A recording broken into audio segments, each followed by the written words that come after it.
Hello, सर्वांना माझा आवाज येतोय का? कृपया कमेंट बॉक्समध्ये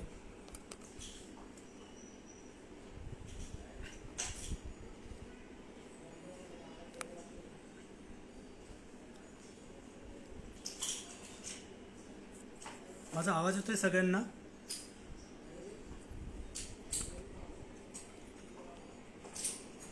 ओके.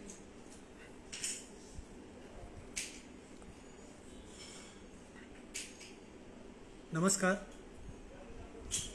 जिल्हा परिषद प्राथमिक शिक्षण विभाग परभणीच्या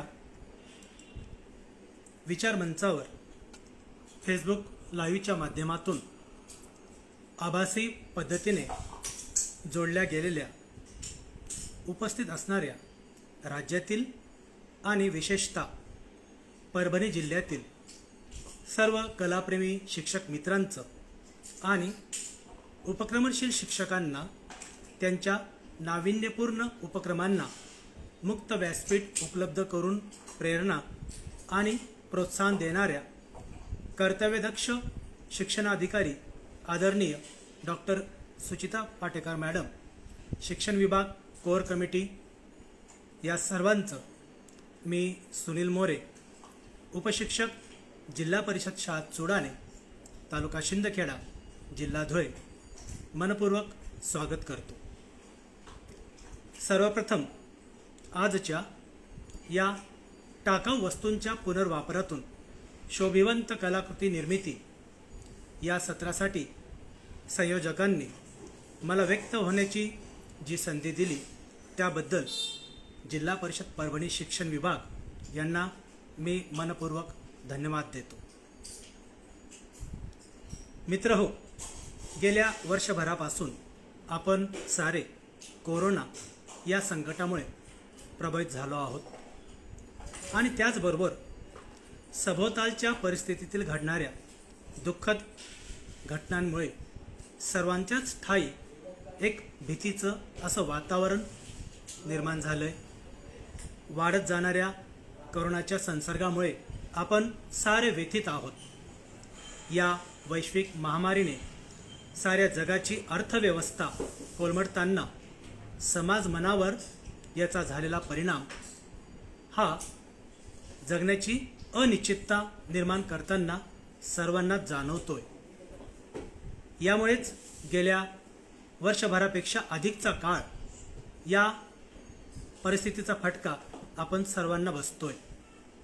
पण सगळ्यात जास्त याचा फटका बसला तो आपल्या शाळा आणि शिक्षणाला.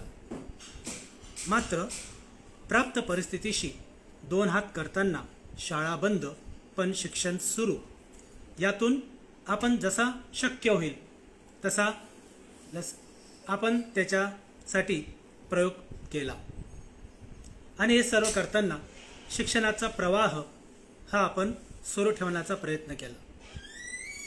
मात्र ते कितपत यशस्वी होतंय हे आपण सर्वजण जाणतो.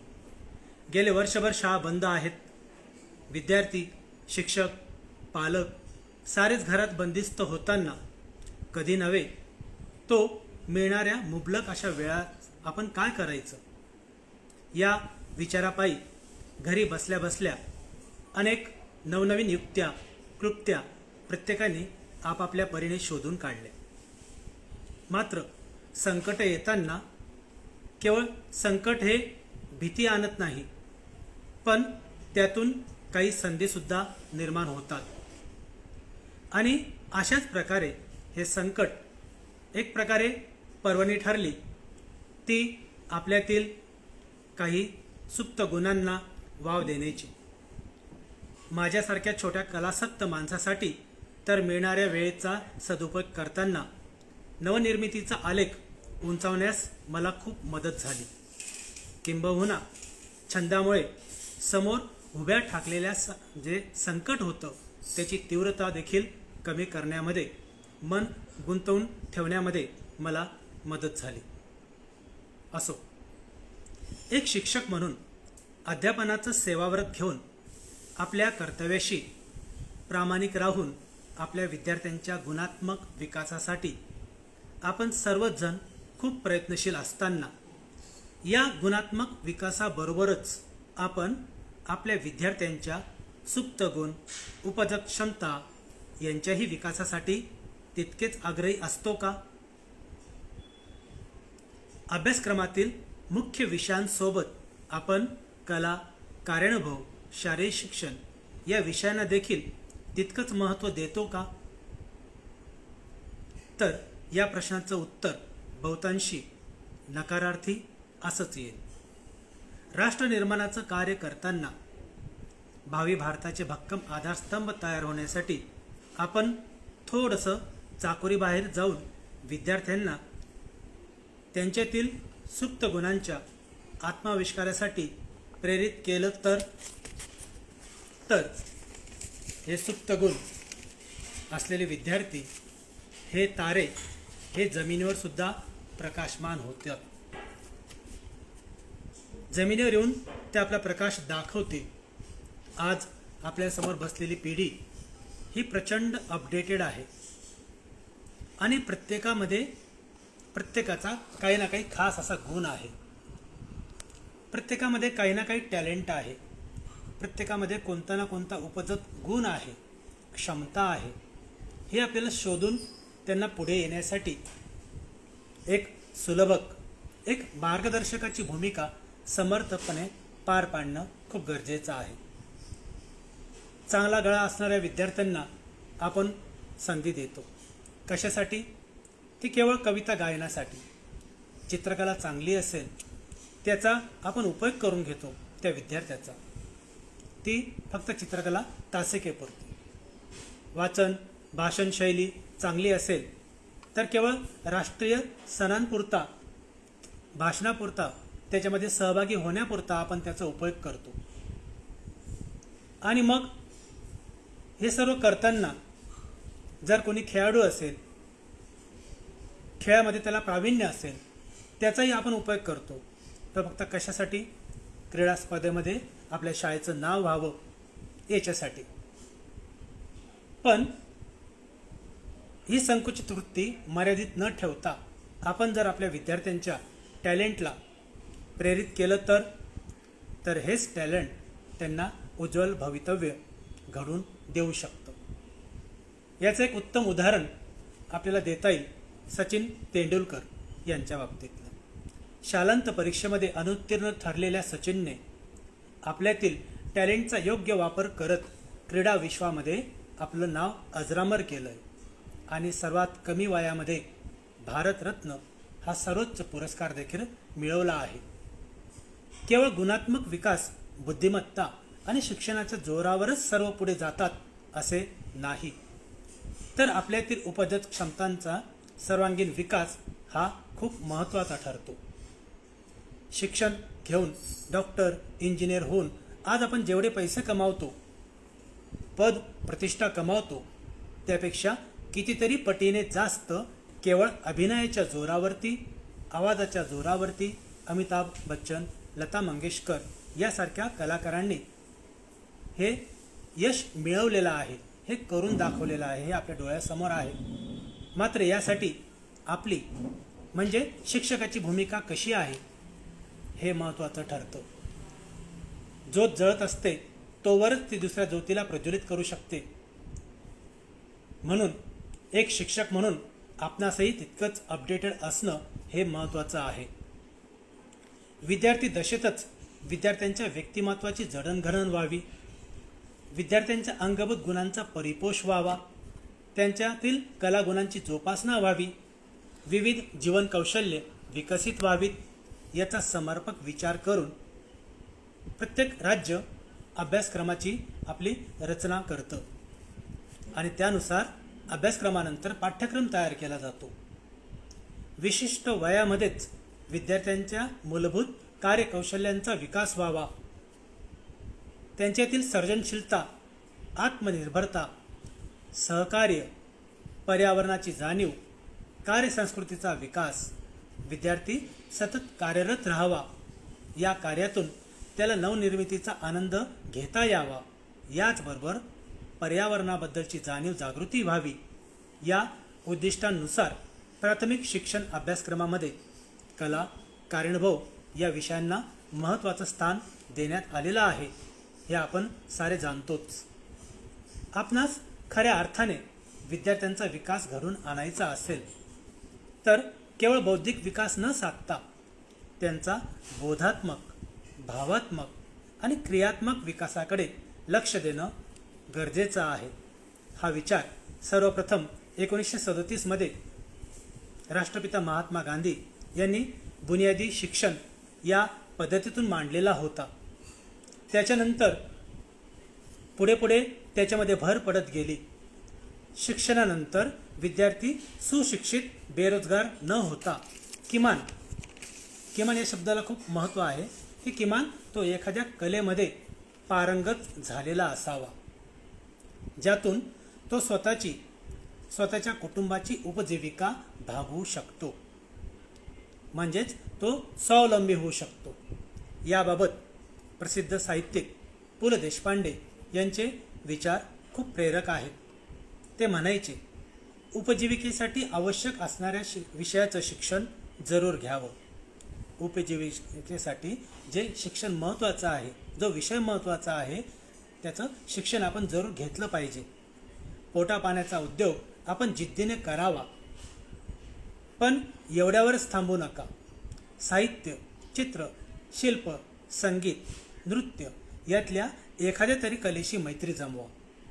कारण पोटापाण्याचा उद्योग तुम्हाला जगवेल, पण कलेशी जमलेली मैत्री तुम्ही का जगायचं हे तुम्हाला सांगून जाईल. अशा प्रकारे थोरा मोठ्यांनी कलेबाबत आपापले अनुभव व्यक्त केलेले आहेत हे आपण जाणतो. शिक्षणाचा मूळ पाया म्हणून कला शिक्षणाकडे पाहिलं जातं. कला ही जीवनाच्या प्रत्येक अंगाला स्पर्श करणारी आणि पूर्णत्वाकडे नेणारी प्रक्रिया आहे. त्यामुळे ती जीवनाशी इतकी निगडीत आहे की कलेसाठी जीवन की जीवनासाठी कला हे सांगणं कठीण आहे. आजच्या धकाधकीच्या युगामध्ये, ताणतणावाच्या दिवसामध्ये असलेल्या आपल्या आयुष्यामध्ये कला हा विषय एक महत्त्वपूर्ण भूमिका बजावतो. कला हा विषय एक विरंगुळा आहे. विद्यार्थ्यांचं व्यक्तिमत्व आणि विकास यांचा वेध घेण्याच्या दृष्टीने कला या विषयाचं खूप आगळं वेगळं स्थान आहे. इतर विषयांमध्ये फारशी रुची किंवा प्रगती न दाखवणारे विद्यार्थी या विषयामध्ये गती दाखवतात. कलेच्या माध्यमातून विद्यार्थी मुक्ताविष्कार करताना त्यांच्यामध्ये सांस्कृतिक, सामाजिक मूल्य, जीवन कौशल्य, सांस्कृतिक वारशाचं जतन, पर्यावरण विषयक जाणीवा या कला अभ्यासक्रमातून प्रतीत होतात. म्हणूनच आपल्या प्राथमिक शिक्षण अभ्यासक्रमामध्ये कलेतून शिक्षण, कलेचे शिक्षण आणि कला हेच शिक्षण ही त्रिसूत्री जोपासण्यावर भर दिलेला आहे.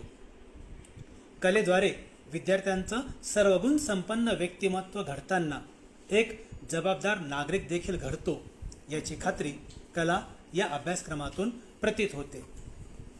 याच कला या विषयाच्या अंतर्गत मी नारळाच्या करवंटीपासून शोभिवंत हस्तकलाकृती निर्मिती या पर्यावरण स्नेही छंदाची गेल्या 10 वर्षापासून जोपासना करतोय.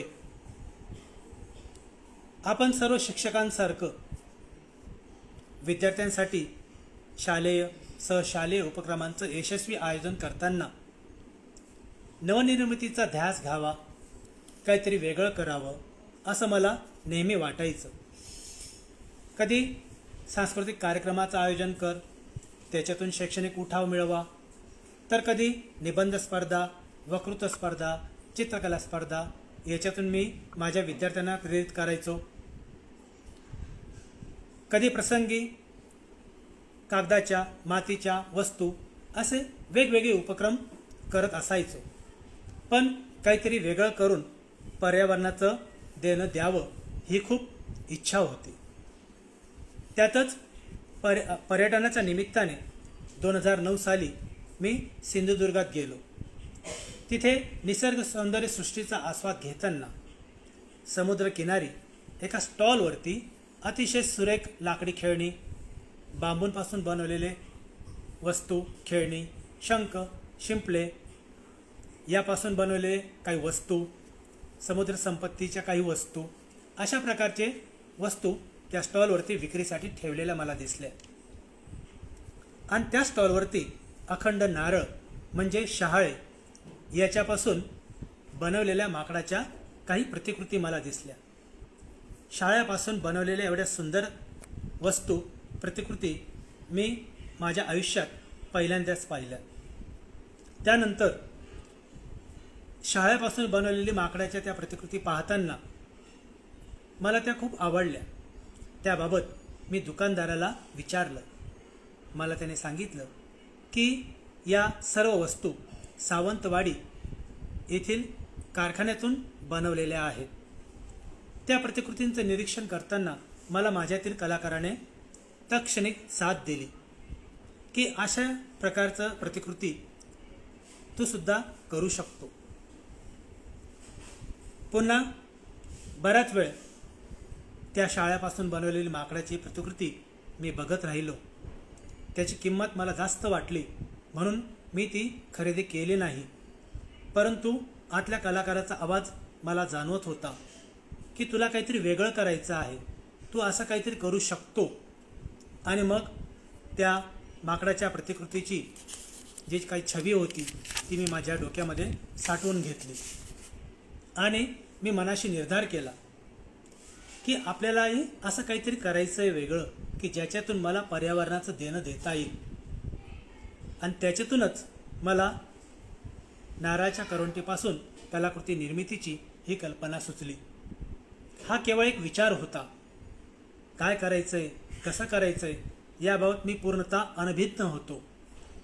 पर्यटनावरून परत येताना लागलेच बाजारातून एक मोठंसं शहाळं विकत घेतलं.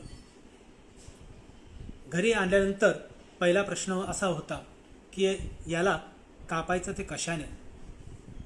चाकू, सुरी असे सारे प्रयोग करून बघितले, परंतु ते काही शक्य झालं नाही. आणि म्हणून शेजारून एक कोयती मागून आणली आणि ते शहाळं कापण्याचा मी प्रयत्न केला. पण वस्तू बनवणं कदाचित सोपं असेल, पण हे शहाळं कापणं हे त्यापेक्षाही कठीण आहे याची मला तिथं जाणीव झाली. आणि त्याचबरोबर हिरमोडसुद्धा झाला. पण काय करावं, काहीतरी करायचं आहे. कसं तरी ओबडधोबड कापलेल्या त्या शाळेमध्ये मला त्या माकडाच्या प्रतिकृतीचा आकार कुठेही दिसला नाही. पण माझ्या आतला कलाकार तो काही मला स्वस्थ बसू देईना. काहीतरी वेगळं करायचं आहे, काहीतरी वेगळं करायचं आहे हा विचार मला सतावत होता. आणि पाहिलेली त्या माकडाची छबी माझ्या डोळ्यासमोरून जाता जाईना. त्यानंतर काही दिवसांनी खेळाच्या तासिकेला लगोरी या खेळावरून मुला-मुलींच्यात भांडण झाले. लगोरीचा एक सेट होता, मात्र तो एकाच वेळी दोघांनाही हवा होता.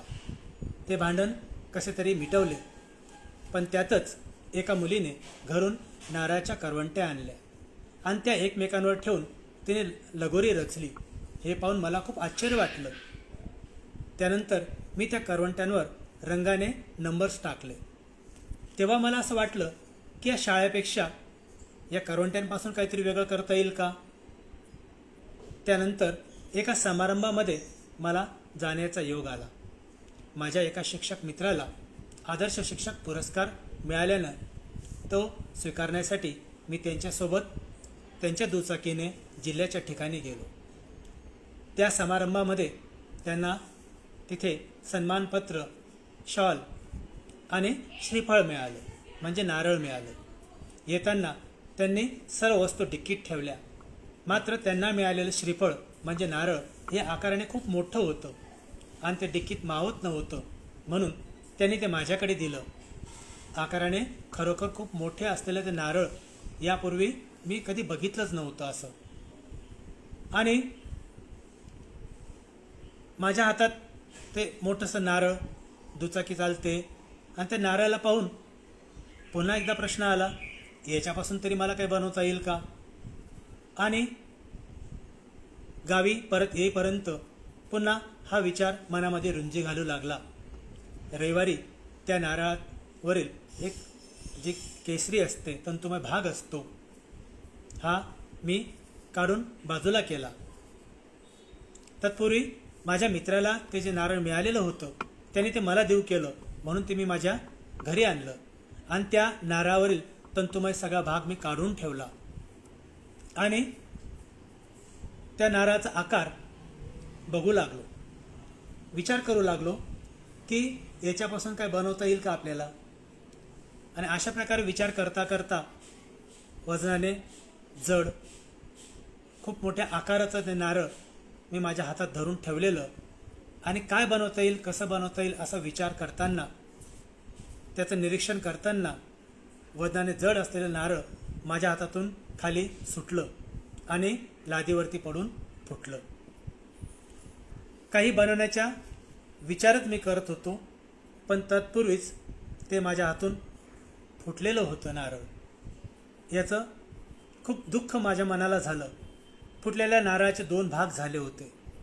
एका भागाचे तुकडे तर दुसरा भाग हा गोलाकार स्वरूपामध्ये होता.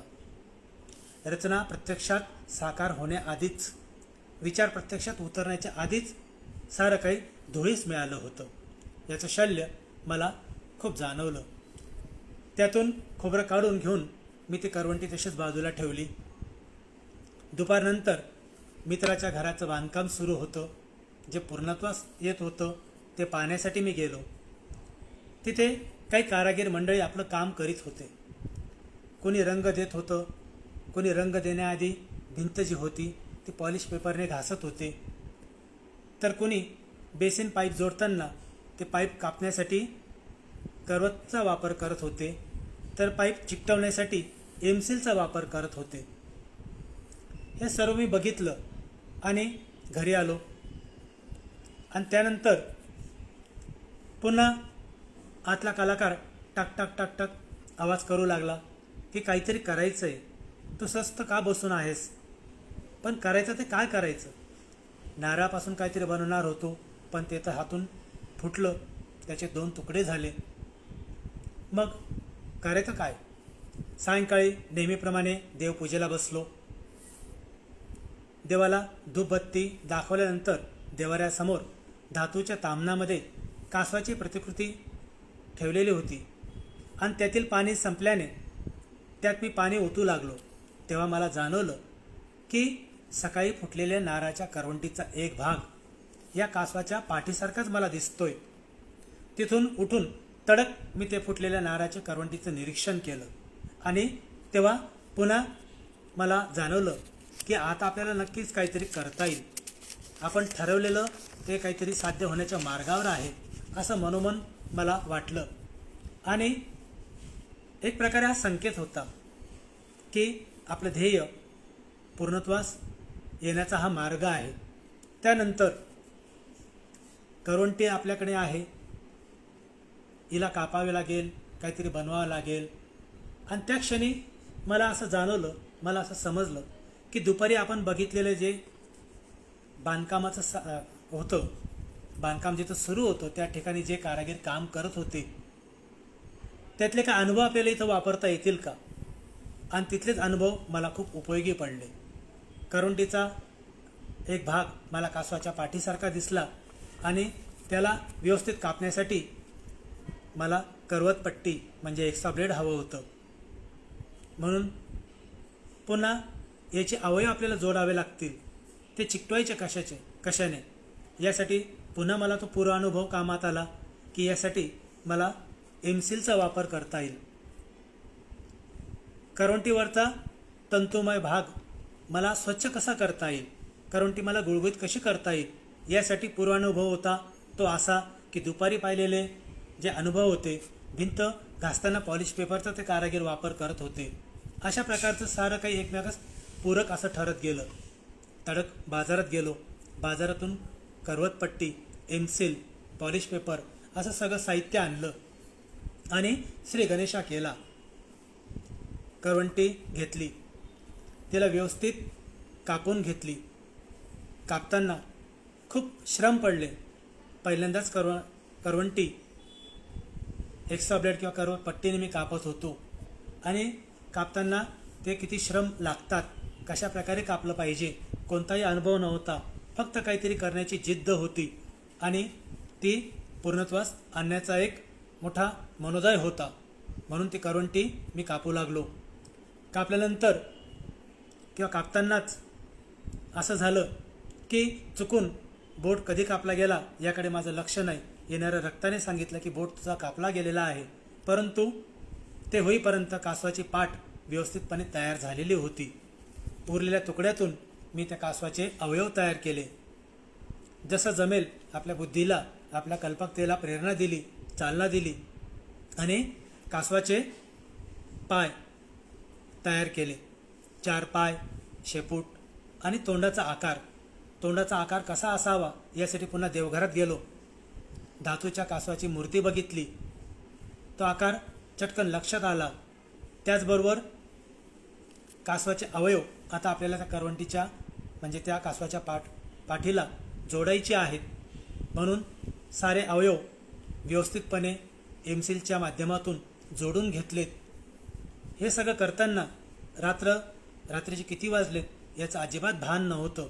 मात्र किती उशीर झाला तरी नवनिर्मितीच्या माध्यमातून एक कलाकृती तयार झालेली होती. रात्री उशिरापर्यंत मग्न होऊन माझी मेहनत फळाला आली आणि कासवाच्या प्रतिकृतीच्या निमित्ताने माझी पहिली नवनिर्मिती प्रत्यक्षात साकार झाली. ती म्हणजे कासवाची प्रतिकृती, जी मी तुम्हाला आता दाखवतोय. की सगळ्यात सुरुवातीची तयार केलेली ओबडधोबड अशा स्वरूपाची ती प्रतिकृती होती. आकाराने अतिशय मोठं नारळ होतं, जे मी मगाशी सांगितलं. त्याची ही अर्धी करवंटी आहे, आपल्या लक्षात येऊ शकतं. आणि त्याचेच हे तुकडे आहेत मोठ्या नारळाचे. ही प्रतिकृती साकारताना मात्र फारसा अनुभव नव्हता, केवळ कलाकृती तयार करण्याची जिद्द होती. आणि म्हणून त्यासाठी बऱ्यापैकी म्हणजे बरंच एमसील मी वापरलं आणि अशा प्रकारचे त्याला जोड देऊन ही कासवाची प्रतिकृती तयार झाली. अशाच प्रकारे कासवाच्या गतीने स्लो बट स्टेडी विज द रेस या उक्तीप्रमाणे कासवापासून सुरुवात करून गेल्या 10 ते 12 वर्षामध्ये मी नारळाच्या करवंटीपासून आतापर्यंत किमान 1200च्या वरती कलाकृती या तयार केलेल्या आहेत. आपण सर्वांना उत्सुकता आहे की आपल्याला ही कलाकृती किंवा जे काही तयार करतो आपण करवंटीपासून कसं तयार करायचं, कशी कलाकृती साकारायची. मी आज जिल्हा परिषद शिक्षण विभाग परभणीच्या माध्यमातून आपणापर्यंत याची कृती प्रात्यक्षिकसुद्धा दाखवणार आहे. तर कोणती कलाकृती तयार करायची याला प्राधान्य देताना मी नेहमी कासवाचा विचार करतो. कासव याच्या मागे खूप मोठं धार्मिक महत्त्वसुद्धा आहे आणि कासवाबद्दल अनेकांच्या मनात अनेक प्रकारच्या धारणा आहेत. मात्र एक पर्यावरणीय धारणा मी असं सांगेन की पृथ्वीवरून नष्ट होणाऱ्या कासवांचं आपण संवर्धन केलं पाहिजे. नुकत्याच 23 मेला आपण जागतिक कासव दिन साजरा केला, परंतु हव्यासापोटी किंवा इतर अनेक कारणांमुळे हे कासव नष्ट होण्याच्या मार्गावर आहेत. म्हणून आपण त्यांचं संवर्धन संरक्षण केलं पाहिजे असा एक छानसा विचार, पर्यावरणीय विचार या माध्यमातून मी आपण सर्वांपर्यंत पोहोचवण्याचा प्रयत्न करतो आहे. तर अशा प्रकारची ती पहिली कलाकृती होती कासवाची. त्यानंतर अनेक प्रकारच्या कलाकृती मी साकारत गेलो. आपणापैकी अनेक शिक्षक बंधू भगिनी यांनी या कलाकृती प्रत्यक्षात शिक्षणाच्या वारीच्या निमित्ताने बघितलेल्या असतील किंवा इतर ठिकाणी प्रदर्शन आयोजित केलं जातं त्या ठिकाणी आपण बघितलेल्या असतील किंवा फेसबुकच्या माध्यमातून, सोशल मीडियाच्या माध्यमातून गेले अनेक वर्ष मी हा उपक्रम सर्वांसमोर पोहोचण्याचा प्रयत्न करत आलेला आहो आणि त्याचाच एक भाग म्हणून आजचं आपलं हे सत्र आदरणीय शिक्षण अधिकारी जिल्हा परिषद परभणी यांनी आयोजित केलेलं आहे आणि आपण सर्वांना या बाबतीतलं जे काही माहिती मला देता येईल ते मी देण्याचा प्रयत्न करणार आहे। आपल्याला कासवाची प्रतिकृती तयार करायची आहे त्या अगोदर जे काही साहित्य मी तयार केलेलं आहे ते आपण बघूया। हे सगळं साहित्य तयार करताना जसं आपल्या आजच्या कार्यक्रमाचं किंवा आजच्या सत्राचं आपलं शीर्षक आहे टाकाऊतून शोभिवंत कलाकृती निर्मिती, तर टाकाऊ खरं म्हटलं तर प्रत्येक गोष्ट ही टाकाऊ नसते, परंतु आपल्याकडनं ती निरुपयोगी टाकाऊ म्हणून टाकून दिली जाते। तर अशा अनेक टाकाऊ गोष्टींपासून अनेक प्रकारच्या गोष्टी साकारता येतात, हस्तकौशल्यातून साकारता येतात, कला कारणभावाच्या माध्यमातून साकारता येतात।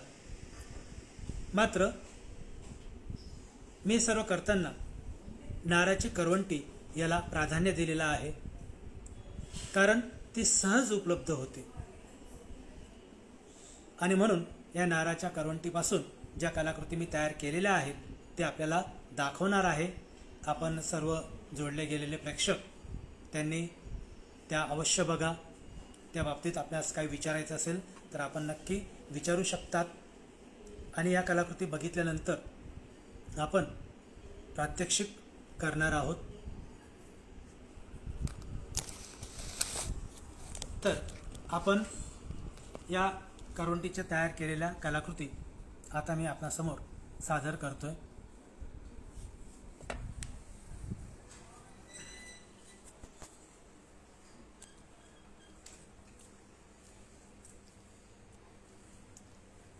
गेल्या 26 मार्चपासून एक संकल्प मी मनाशी ठेवलेला होता की या लॉकडाऊनच्या काळामध्ये या वेळेचा पुरेपूर उपयोग करून घेताना आपण असं करूया की करवंट्यांची 101 कासव बनवायची आणि तो विचार प्रत्यक्षात साकारताना आज 30 मे रोजीपर्यंत 70 कासव माझे पूर्ण झालेले आहेत। येणाऱ्या काही दिवसांमध्ये 101 सुद्धा ते पूर्ण होतील। आपण बघू शकतात की नारळाच्या करवंटीपासून जे अनेक प्रकारच्या कासवाच्या प्रतिकृती मी तयार केलेल्या आहेत त्या आपणासमोर मी दाखवतोय।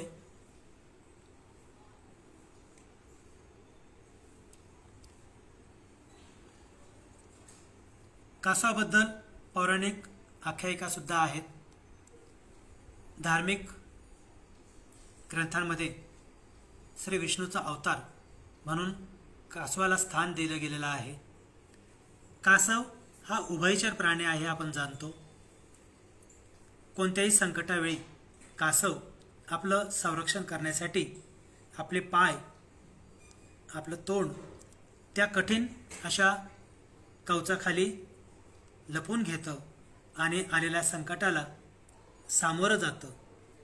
एकंदरीत आपण मानवधर्म निभवताना आपलं हे जीवन व्यतीत करताना या कासवाचा हा गुणधर्म जर स्वीकारला तर अशा अनेक संकटांना आपण सुद्धा सहजपणे तोंड देऊ शकतो। अशा आशयाची एक संकल्पना यामागे आहे। त्याचप्रमाणे आपण सर्वांनी आपल्या बालपणी ससा आणि कासव यांची गोष्ट ऐकलेली आहे। गर्वाने ससा कासवासोबत पैज लावतो। त्याला माहिती असतं की कासव हा खूप हळू चालणारा प्राणी आहे, आपल्याशी पैज लावून हा जिंकणार नाही, परंतु केवळ गर्वामुळे वेगाने धावता येत असून सुद्धा कासव त्या शर्यतीत हरला तो कायमचाच आणि कासव जिंकलं ते सुद्धा कायमचंच, ते आत्तापर्यंत। अशाच या कासवाच्या गतीने का होईना हा कलाकृती निर्मितीचा एक प्रवास गेले 10-12 वर्षामध्ये करताना स्वतःची एक वेगळी ओळख निर्माण करण्याचा माझा प्रयत्न कुठेतरी फलद्रूप होतोय असं मला वाटतं आणि त्यासाठी आपल्यासारखे प्रेक्षक, कलाप्रेमी, अधिकारी वर्ग यांचंसुद्धा नेहमी सातत्याने मार्गदर्शन मिळत गेलं, हे खूप मोलाचं आहे.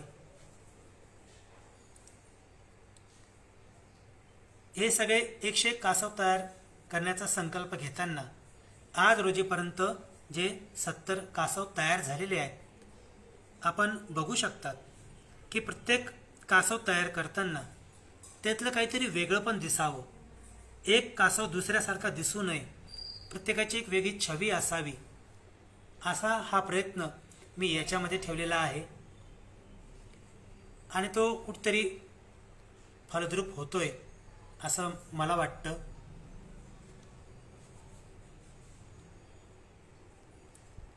या सर्व कलाकृती दाखवण्यामागचा उद्देश केवळ एवढाच आहे की टाकाऊ वस्तूंचा जर आपण पुनर्वापर केला, त्यासाठी आपली कल्पकता वापरली, तर टाकाऊतून सुद्धा नवनिर्मिती देखणं रूप कसं घेऊ शकतं याचं एक उदाहरण म्हणून मी आपणास या कलाकृती इथं दाखवतोय.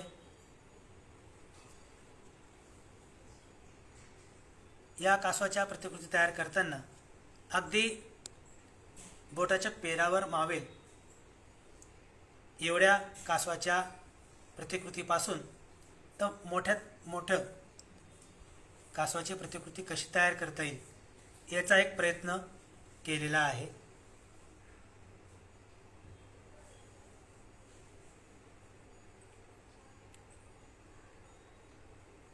अशा प्रकारे हे आतापर्यंत झालेले 70 कासव सोशल मीडियाच्या माध्यमातून मी दररोज फेसबुकवर अपलोड करत असतो. अनेक निसर्गप्रेमी, कलाप्रेमी त्याला भरभरून दाद देतात आणि कुठतरी मेहनत फळाला आली याचं समाधान होतं.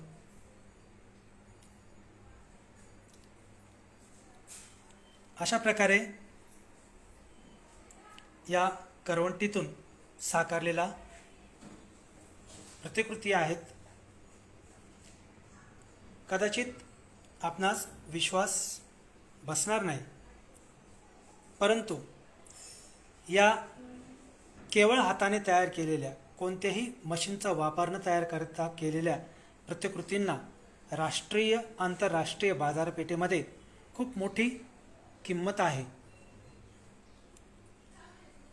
अशा प्रकारे या कासवाच्या प्रतिकृती आपण बघितल्या.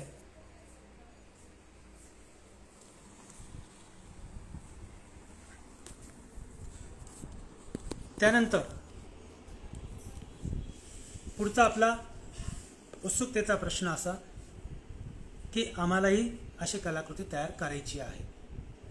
नक्कीच आपण सर्वजण अशा प्रकारच्या कलाकृती नक्कीच तयार करू शकतो. आता त्यासाठी आपल्याला आवश्यकता कसली आहे इथून मी सुरुवात करतोय.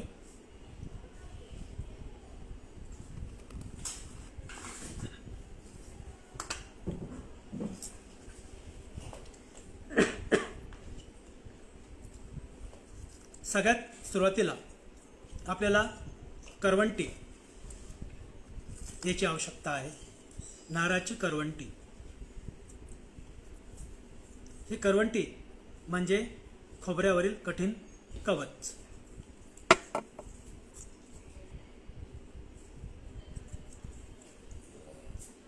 विशेषतः या करवंट्या आपल्याला सहजपणे आढळतात.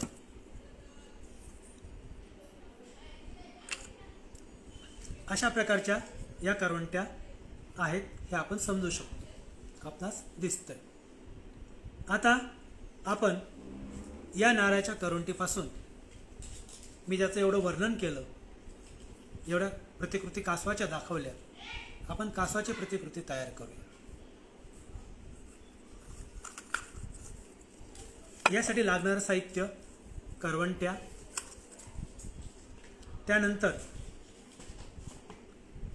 बाजारामध्ये हार्डवेअरच्या दुकानामध्ये पॉलिश पेपर मिळतो.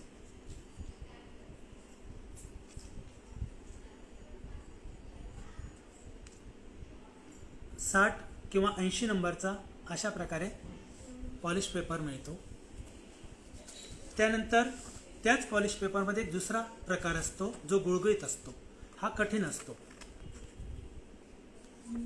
आणि हा एक दुसऱ्या प्रकारचा पॉलिश पेपर आहे 220 नंबरचा.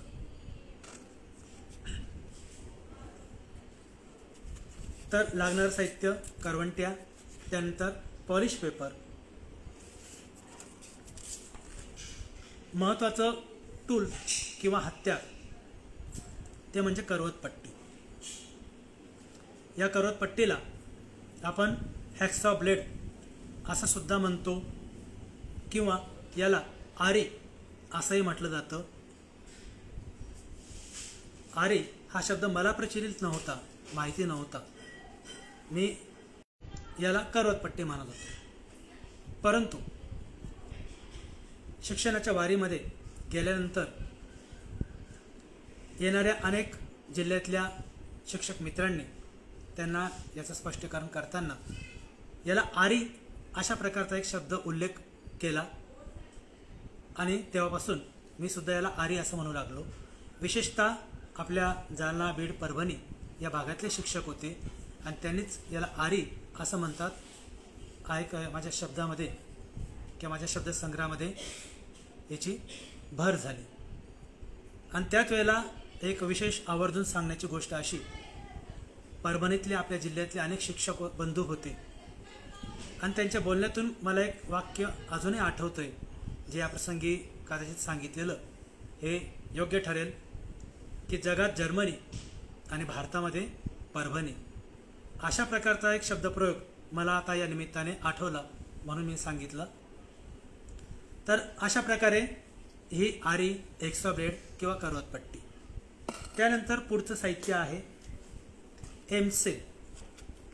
पाईप वगैरे चिकटवण्यासाठी, जोड देण्यासाठी अशा प्रकारचं एमसील नावाचं एक साहित्य मिळतं. त्यानंतर पुढची लागणारी वस्तू, साहित्य ते म्हणजे फेविक्विक. त्यानंतर याला आपण व्हाईट पेन्सिल म्हणतो किंवा ती जर आपल्याकडे नसेल तर आपल्या शिक्षक म्हणून आपल्या आयुष्यातला अविभाज्य घटक म्हणजे खडू हे आपल्याला हवं आहे. अशा प्रकारचे जे साहित्य आहे हे बेसिक आहे. त्याचबरोबर आता आपल्याला कासवाची प्रतिकृती तयार करण्यासाठी जे साहित्य हवं आहे त्यापैकी महत्त्वाचं म्हणजे करवंटी. ही जी करवंटी आपल्याला मिळालेली असेल ती जशी असेल तिचा सुरुवातीला आपल्याला वापर करावा लागतो, विचार करावा लागतो. म्हणजे उदाहरणार्थ एखादी शिल्पकार असेल जो मातीच्या वस्तू तयार करतो, मातीपासून वस्तू तयार करतो, तो अगोदर असं ठरवतो की मला गणपतीची मूर्ती तयार करायची आहे. नंतर ती माती तो भिजवतो आणि त्यापासून गणपतीची मूर्ती तयार करतो. परंतु या हस्तकलेमध्ये किंवा करवंटीपासून कलाकृती तयार करताना आपल्याला मला काय बनवायचं हा विचार महत्त्वपूर्ण नसून त्या करवंटीच्या आकारावरून आपल्याला ठरवावं लागतं की मला काय तयार करता येईल. तर अशा प्रकारची करवंटी आहे आपल्याला दिसतंय. आता याचा जो वरचा भाग आहे आपण असं म्हणूया किंवा दिसतोय कासवाची पाठ, त्याचा गोलाकार आकार दिसतोय. याला मी या व्हाईट पेन्सिलने एक रेखांकन करून घेतो. आपण हे सगळं झूम या स्वरूपात बघू शकता.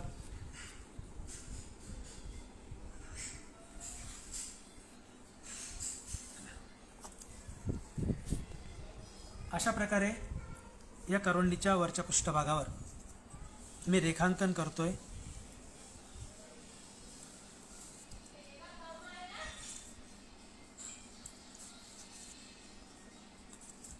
रेखांकन आपल्याला यासाठी करायचं आहे की त्याच मार्किंगने आपल्याला ती करवंटी कापायची आहे.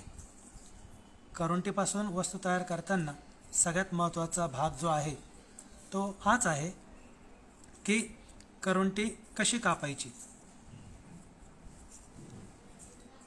फक्त जोडल्या गेलेल्या किंवा नंतर जर हे प्रात्यक्षिक घरी करणार असाल त्या सर्व कलाप्रेमींना माझी विनंती राहील की करवंटी कापताना किंवा या टूल्सचा वापर करताना थोडंसं काळजीपूर्वक करा. किंवा विद्यार्थ्यांना हे आपण प्रात्यक्षिक दाखवताना किंवा त्यांच्याकडनं करून घेताना करवंटी तुमच्या हाताने त्यांना कापून द्या आणि पुढच्या कृती त्यांच्याकडनं करून घ्या. याप्रमाणे मी या करवंटीवर मार्किंग करून घेतलेलं आहे. आता याच रेखांकित भागानुसार मी करवंटी एक्सा ब्लेडने कापणार आहे.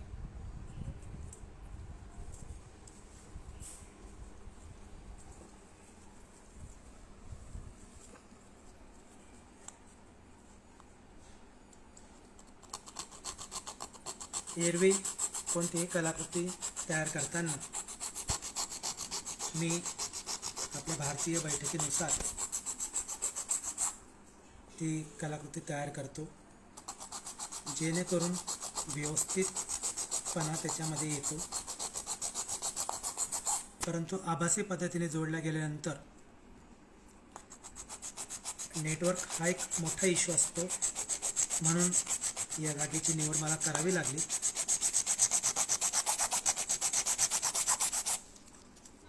आतापर्यंत अनेकांना केवळ तोंडी सांगताना किंवा सांगितल्यानंतर अनेकांचा विश्वास असा बसत नाही किंवा ते असं म्हणतात की तुमच्याकडे काहीतरी मशीन आहे किंवा त्या मशीनने तुम्ही करवंटी कापतात किंवा या वस्तू बनवतात. परंतु आपल्यासमोर मी प्रात्यक्षिक दाखवतोय आतासुद्धा, आणि हे सगळं तयार करताना करण्यापूर्वीसुद्धा पुन्हा एक वेळा मला सांगायला आवडेल किंवा सांगू इच्छितो की सर्व कलाकृती तयार करताना मन, मनगट आणि मेंदू यांचा सुंदर समन्वय साधून या सर्व कलाकृती मी तयार केलेल्या आहेत. आपल्या हाताला मशीन या स्वरूपात मी वापर करून कलाकृती तयार करण्याचा प्रयत्न आत्तापर्यंत केलेला आहे, यापुढेही करेन. फक्त त्याची सत्यता पटावी याकरता हे मी आपल्याला सांगितलं.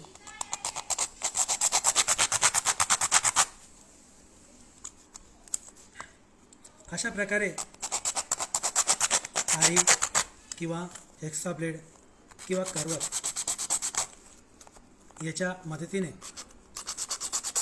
ती करवंटी आपल्याला कापता येते, आपण कापू शकतो.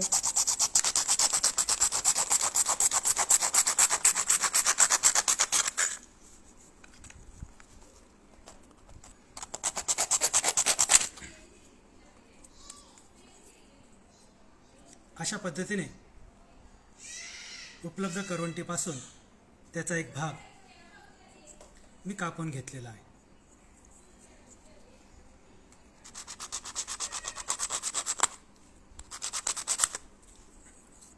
आता मगाशी जे मी आपल्याला पॉलिश पेपर दाखवले त्याच्यापैकी जो हार्ड पॉलिश पेपर आहे तो घेऊन त्याच्याने आपल्याला ही करवंटी घासायची आहे.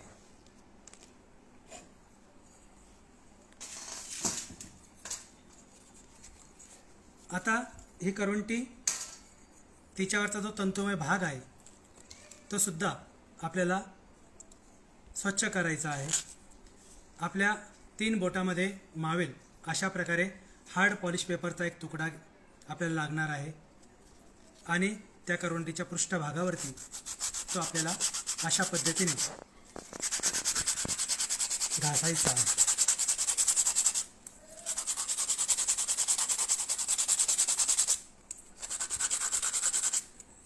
प्रारंभिक अवस्थेमध्ये करवंटी कापताना जरा श्रम पडू शकतात किंवा करवंटीचा आकार गुळगुळीत करताना श्रम पडू शकतात.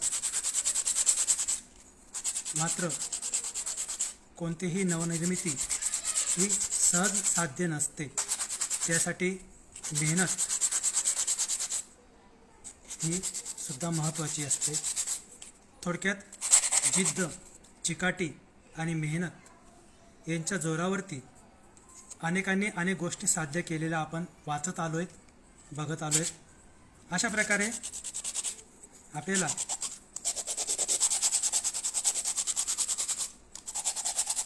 त्या करवंटीचा भाग पॉलिश पेपरने घासायचा आहे.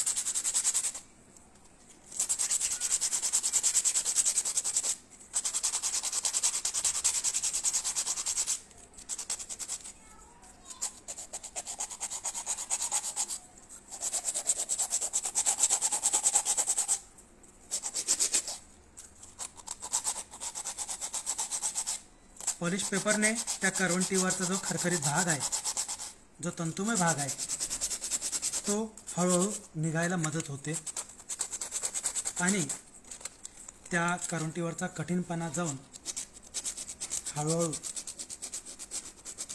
त्या करवंटीवरील आवरण हे गुळगुळीत व्हायला सुरुवात होते.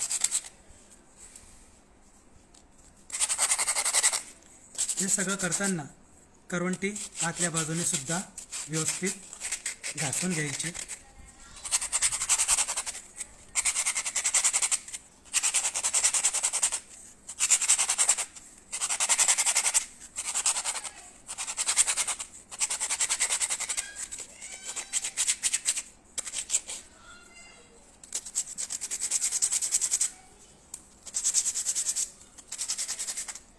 जेवढं अधिक आपण वेळ दिला करवंटी घासण्यासाठी, तेवढी ती करवंटी आपलं कठीणपण सोडून एक वेगळं रूप घ्यायला सुरुवात करते. तर या प्रात्यक्षिकाच्या निमित्ताने फार करवंटी गुळगुळीत न करता आहे ती पद्धत आपल्याला समजली असं गृहीत धरून आपण पुढची कृती करूया. ते करण्यापूर्वी हा दुसरा एक पॉलिश पेपर असतो, याचाही आपल्याला वापर करायचा आहे. ते सुद्धा अशा प्रकारे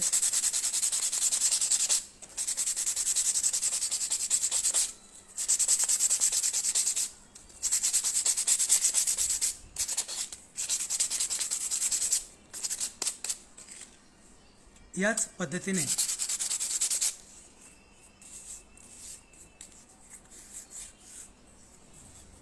आपल्याला दिसेल की त्याच्यावरचा बराचसा भाग, तंतुमय भाग निघून गेलेला आहे. याच पद्धतीने घासलेली करवंटी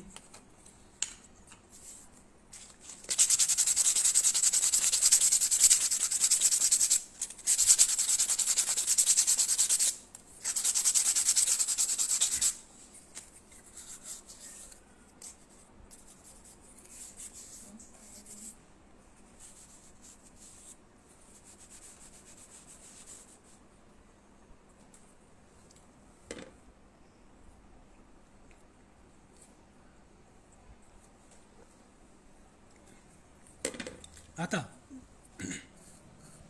या करवंटीच्या आकाराचं निरीक्षण करायचं आहे की कासवाचे पाय आपण कोणत्या दिशेला लावणार आहोत, कासवाचं तोंड आपल्याला कोणत्या दिशेला बसवता येईल असा एक कल्पक विचार करायचा.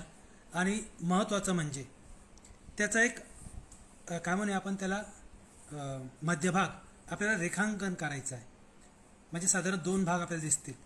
तर अशा प्रकारे मी त्याचे 2 भाग कसे होतील या दृष्टीने एक अंदाजाने मार्किंग केलेलं आहे.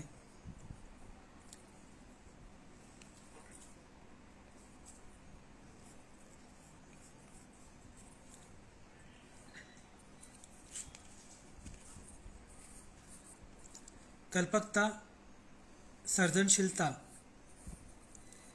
या गोष्टी नवनिर्मितीसाठी खूप महत्त्वाच्या असतात.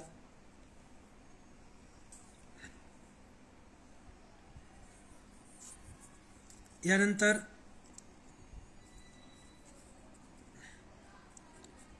जिथं मी आता त्रिकोण काढतोय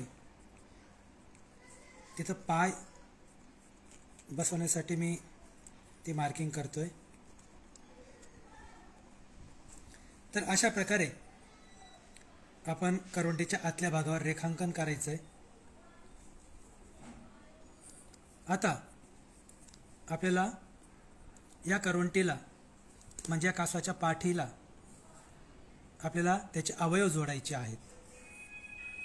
तर त्यासाठी जे आपल्याकडे करवंटीचे तुकडे उरलेले आहेत त्याच्यातून आपण त्या कासवाचे पाय कापायचे आहेत. तर अशा प्रकारे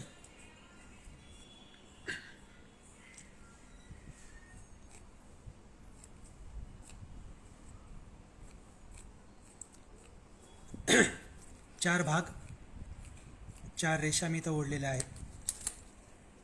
मगाशी करवंटी आपण कापली आरी किंवा एक्स्ट्रा ब्लेडने, त्याच पद्धतीने आपल्याला त्याच्या चार पायांसाठी आपल्याला कापून घ्यायचं आहे करवंटीचे पाय.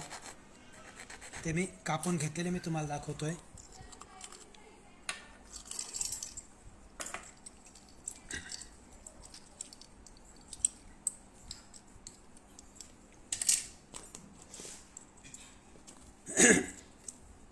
अशा प्रकारे मी करवंटीचे चार पाय कापून घेतलेले आहेत.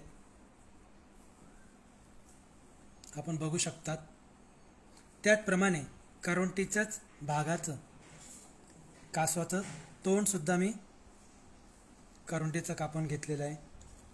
त्याचप्रमाणे कासवाला शेपूट हवी ते शेपूटसुद्धा या ठिकाणी मी कापून घेतले. आता तोंड, त्याचे चारी पाय, शेपूट हे अवयव आपल्याला त्या करवंटीला म्हणजे कासवाच्या पाठीवरती चिकटवायचे आहेत. ते कसे ही कृती जरा व्यवस्थित काळजीपूर्वक बघा. तर यासाठी पुढची आपल्याला वस्तू लागणार आहे ते म्हणजे फेविक्विक.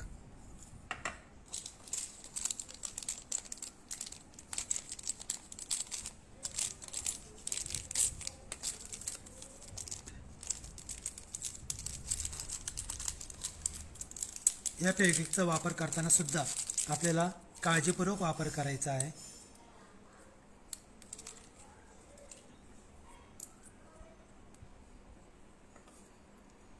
कारण जर बोटावर सांडलं गेलं तर बोट घट्ट चिकटतो. आता ते जे रेखांकन केलेलं होतं त्या दिशेने तोंड कोणत्या दिशेला येईल हे ठरवायचं. आता मी तोंडासाठीचा भाग या इथं मला असं वाटतंय की इथं त्याचं तोंड व्यवस्थित राहील म्हणून तेवढी थोडीशी खाच मी करवंटीच्या पुढच्या भागाला मी करतोय.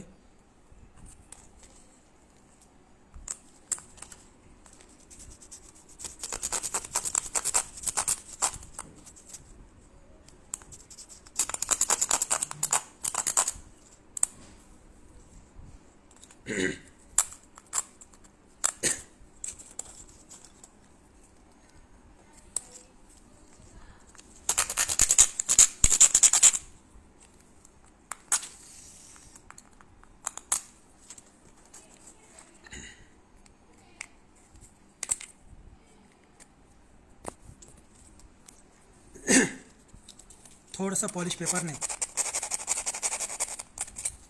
जिथं खाच केलेली आहे तो भागसुद्धा घासून घ्यायचा आहे.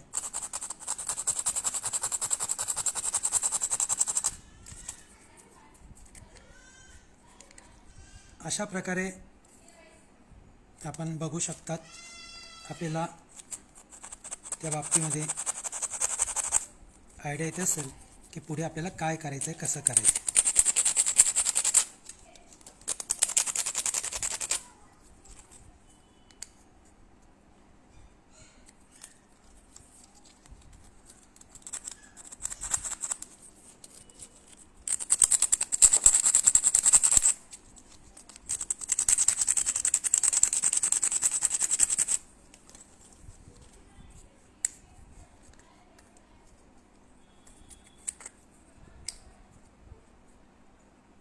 अशा पद्धतीने कासवाचं तोंड मी आता फेविक्विकच्या मदतीने करवंटीला चिकटवतोय. मगाशी सांगितल्याप्रमाणे फेविक्विक चिकटवताना बोटांची काळजी घेणं खूप महत्त्वाचं आहे.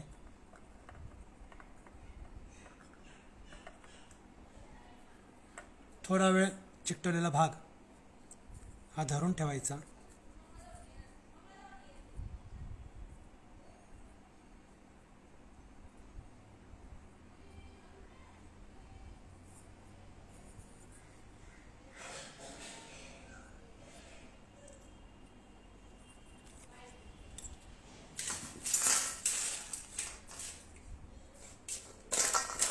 त्यानंतर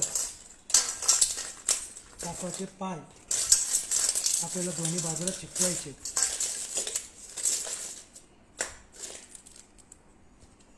त्यासाठी पुन्हा फेविक्विकचा वापर आपण करणार आहोत.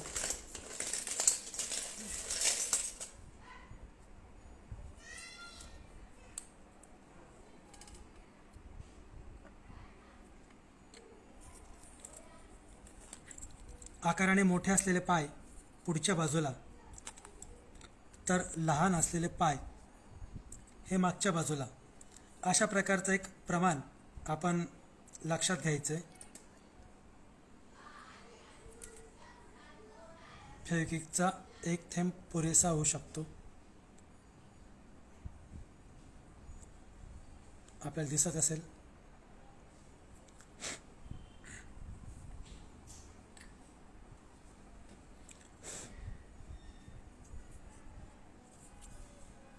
त्यानंतर कासवाच्या शेपटीसारखी जो मागचा भाग आहे तिथं सुद्धा आपल्याला खाच करावी लागणार आहे. खाच करताना आपण कापलेला भाग हा लक्षात घ्यायचा.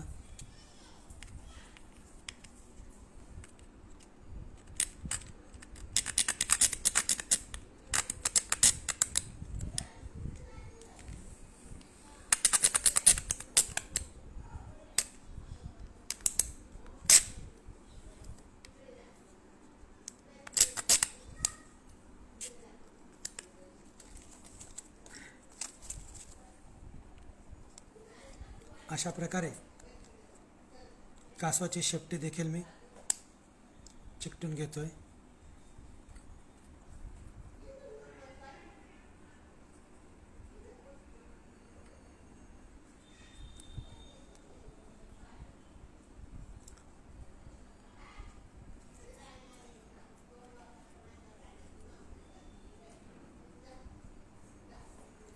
चिकटवताना त्याची प्रमाणबद्धता ही सुद्धा खूप महत्त्वपूर्ण ठरते.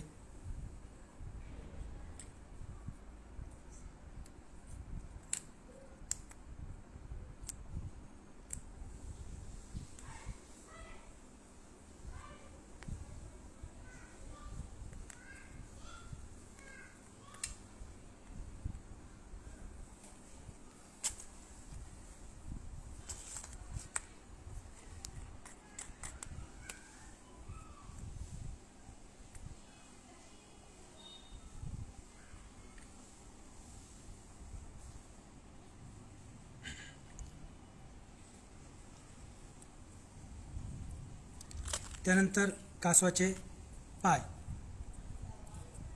पाठीमागचे पाय.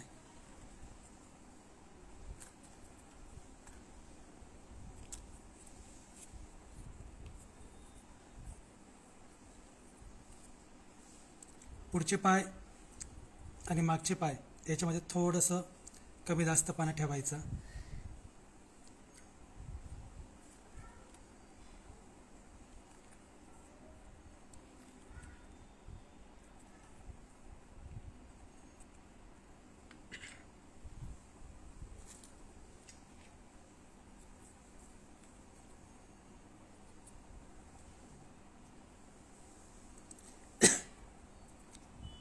त्यानंतर शेवटचा अवयव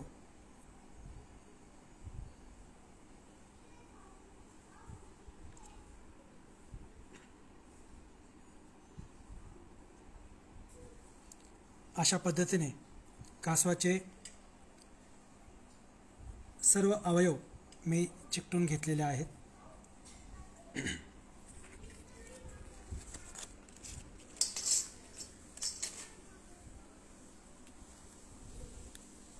त्यानंतर आता कासवाच्या या प्रतिकृतीला कासवाचा लूक येणं महत्त्वाचं आहे. त्यासाठी आपण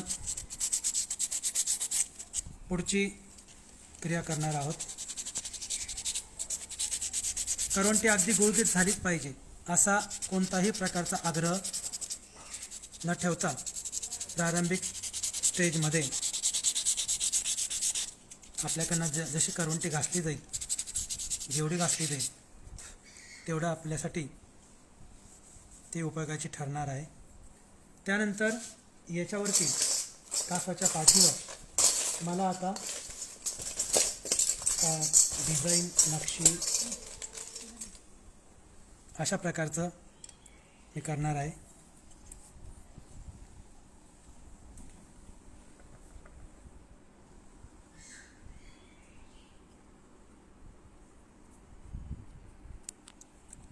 या पेन्सिलीने मी केवळ त्यावरची मार्किंग करतोय. आपण ब्रश रंग घेऊन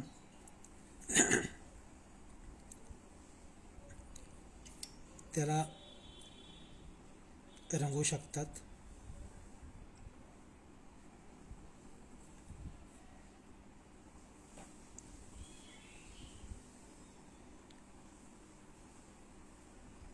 कासवाचं एक वैशिष्ट्य असतं ते म्हणजे त्याचं जे कवच असतं साधारण षटकोनी आकारामध्ये त्याच्यावरती आपल्याला अशा खुणा दिसतात.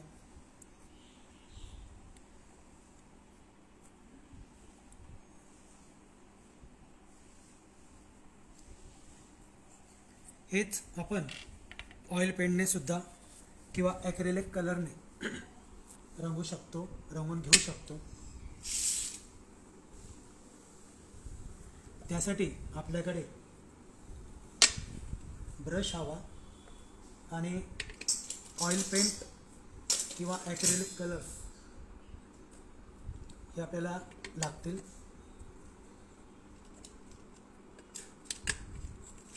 मी ते रंगाने रंगून दाखवतोय.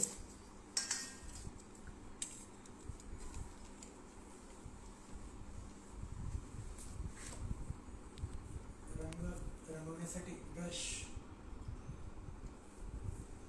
किंवा केवळ उद्देश हाच आहे की त्याची आकर्षकता वाढावी.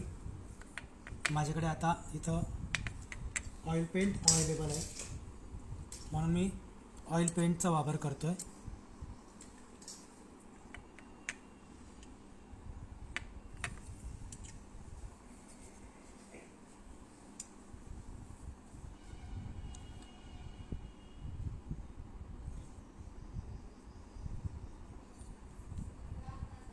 रेखांकन केलेल्या भागावर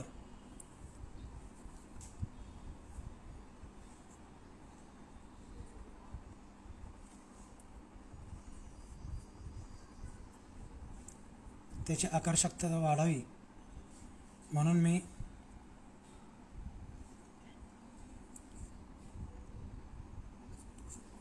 रंगकाम करून घेतोय.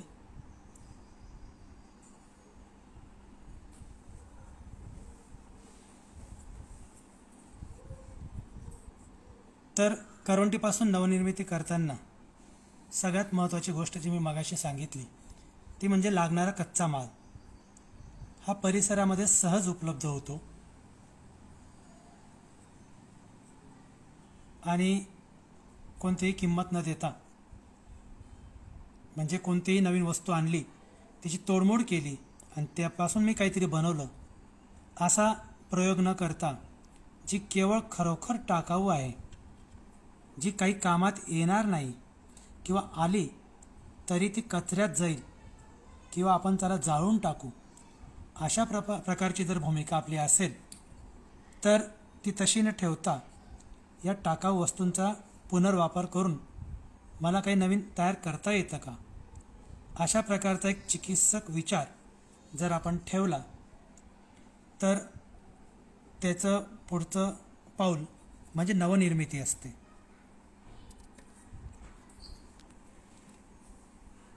अशा पद्धतीने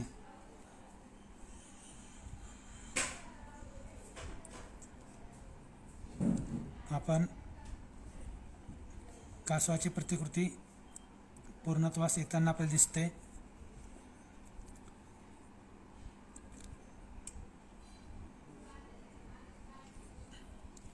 तर याआधी मी शिक्षकी सेवेमध्ये कोकणात होतो. तिथं या करवंट्या, नारळ मुबलक प्रमाणामध्ये उपलब्ध होते. त्यामुळे आणि त्याच प्रमाणे तिथले जे गावकरी असायचे, कोकणी माणसं, त्यांच्या जीवनामध्ये नारळातील खोबऱ्याचा खूप वापर करायचे. म्हणून मला कोकणात असताना करवंट्यांची वानवा जाणवली नाही. परंतु इकडे गावी आल्यावर करवंट्या कशा मिळवायच्या या बाबतीत सुरुवातीला खूप मोठा प्रश्न होता. परंतु इच्छा तेथे मार्ग असं म्हणतात आणि म्हणून जवळपासच्या परिसरातली मंदिरं मी शोधून काढली आणि त्या मंदिरात जाताना करवंट्या मला मंदिरातून मुबलक प्रमाणामध्ये मिळू लागल्या. मंदिरात जाणारे भाविक मंदिरात जाताना करवंट्या नारळ घेऊन जातात. मात्र मी जरा वेगळ्या प्रकारचा भाविक आहे, कारण मी देवाला जाताना रिकाम्या हाताने जातो, मात्र येताना करवंट्या मी भरून घेऊन येतो. त्याचप्रमाणे इथं परिसरामध्ये जेव्हा समजलं की करवंट्यांपासून कलाकृती तयार करता येतात, त्यावेळेला आजूबाजूचे वसाहतीतील लोक त्या करवंट्या माझ्यापर्यंत आणून देऊ लागले आणि करवंट्या यांचा एक मोठा संग्रह माझ्याकडे झाला. तसं बघायला गेलं तर बाह्य कवच टणक, मध्य कवच तंतुमय आणि आत करवंटयुक्त नारळ असं असणारं हे फळ, त्याच्यामध्ये सुमधुर पाणी असतं हे आपण जाणतो. नारळाच्या झाडापासून सुमारे 40 ते 50 वर्ष उत्पन्न मिळतं. जगातील 57 देशामध्ये नारळाचं उत्पादन होतं. कदाचित आपल्याला माहिती असेल, नारळ पिकवणाऱ्या देशामध्ये भारताचा दुसरा नंबर लागतो. तर अशा प्रकारे ही माहिती आपण पूर्ण करूया. तर ही जी कलाकृती तयार झाली ती आपल्या समोर आहे.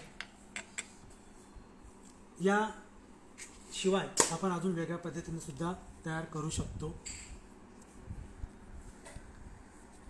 तर ही कलाकृती तयार करताना केवळ आणि केवळ नारळाच्या करवंट्याचाच वापर केलेला आहे. मात्र याशिवाय दुसरी पद्धत आहे, ती सुद्धा मी तुम्हाला आता सांगणार आहे.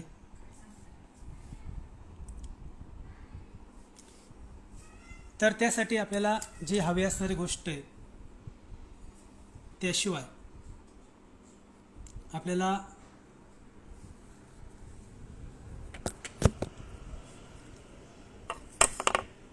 की जसं आपल्याकडे करवंटी आहे, म्हणजे कासवाची पाठ म्हणून आपल्याकडे आहे,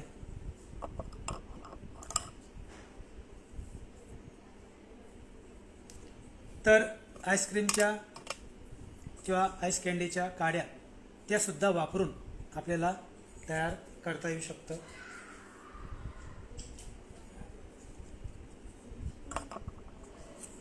तर अशा प्रकारे आईस कँडी असतात, त्यांचे तुकडे कापायचे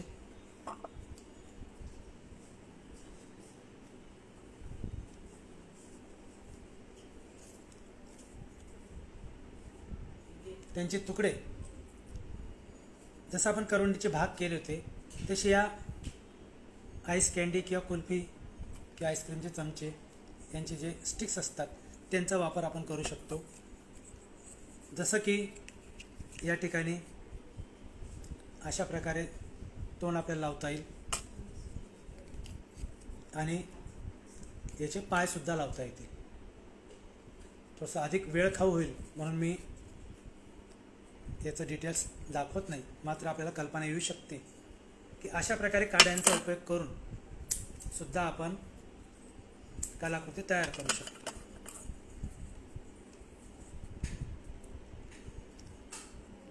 तर मी हे सांगत होतो की जगातील नारळ पिकवणाऱ्या देशांमध्ये भारताचा दुसरा नंबर लागतो. त्याचप्रमाणे जगातील तेल उत्पादक देशांमध्ये नारळाचा पहिला क्रमांक लागतो. नारळाचं झाड हे असं एकमेव झाड आहे की ज्या झाडाची एकही वस्तू, एकही भाग वाया जात नाही. म्हणूनच नारळाच्या झाडाला निसर्गातील कल्पवृक्षाची उपमा दिली जाते. तर मागाशी उल्लेख केल्याप्रमाणे या आईस्क्रीम स्टिक्स किंवा झाडाच्या फांद्या असतात, याचा हे तयार करण्यासाठी झाडाच्या फांदीचा मी उपयोग केलेला आहे.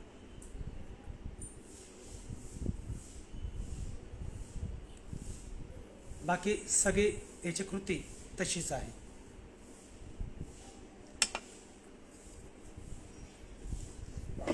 याच पद्धतीने आपल्याला अनेक कलाकृती साकारता येतात. साकारल्या जाताना जो नवनिर्मितीचा आनंद असतो तो खूप वेगळा असतो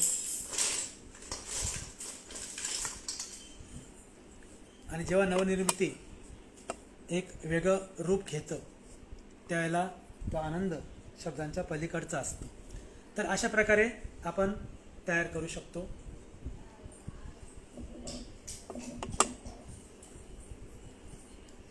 आपले विद्यार्थी सुद्धा अशाच प्रकारची कलाकृती साकारू शकतात, साकारलेल्या आहेत.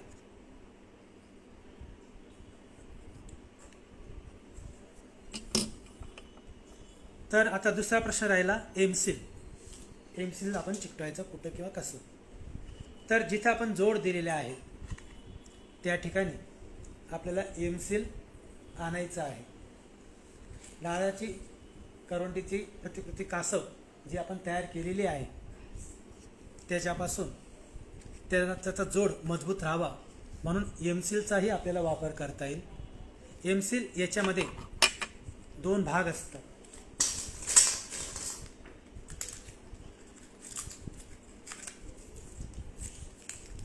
एक पांढरा आणि एक काळा. यातले दोन्ही भाग आपल्याला एकजीव करावे लागतात. ते एकत्र केल्यानंतर त्यापासून आपण कलाकृतीला मजबूती देऊ शकतो. ते कशी, एक मिनटं फक्त तोवर तुम्ही पुन्हा एकदा काही सेकंदाकरता कलाकृती बघा. जोड दिल्यानंतर ते कसं दिसतं मी तुम्हाला दाखवतोय. तत्पूर्वी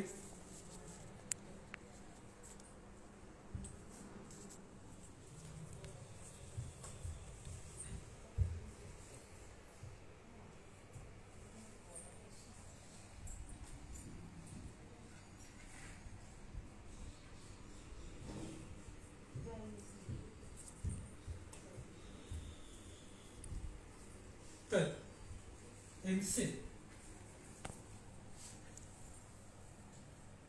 एमसीलचा मी मगाशी उल्लेख केला होता.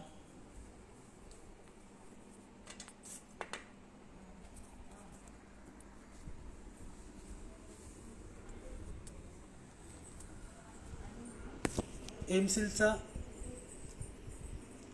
जोड आपल्याला अशा पद्धतीने देता येईल.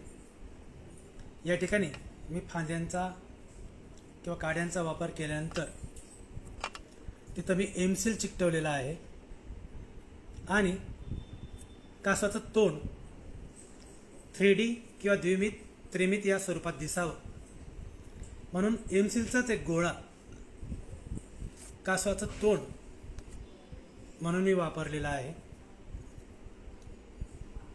अशा पद्धतीने आपण कलाकृती साकारू शकतो.